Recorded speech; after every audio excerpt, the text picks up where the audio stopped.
How to add a photo in your Canva resume. Hello guys, this is Atticus from App Hacks, and in today's video I'll teach you guys how you can add your picture or photo on your Canva's resume. So let's get started. So first, just open up your Canva and just go to any resumes or format that you'd like. After you do so, make sure there is space for your picture.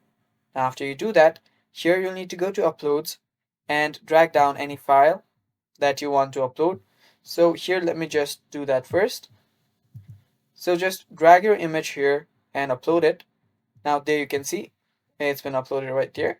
So just select this and now you can adjust it to the place that your photo goes in.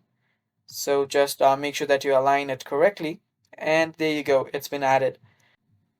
So if you want to add frames to your photo, just go to elements right there and search for frames. After you search for frames, it might take some time, but there you go, it's there now. You can select these and take it right here and position it. You can take it backwards, and you can fit it right there. So now it's in a circle. So that is how you do it, and now you can just play with it, have fun, and make sure that your resume looks good. So that is basically it for the video, guys. If you have any questions, leave it down in the comment below, and if you're new to our channel, hit the subscribe button and press the bell icon so you get notified when we release our new videos. Thanks for watching, guys. Bye bye.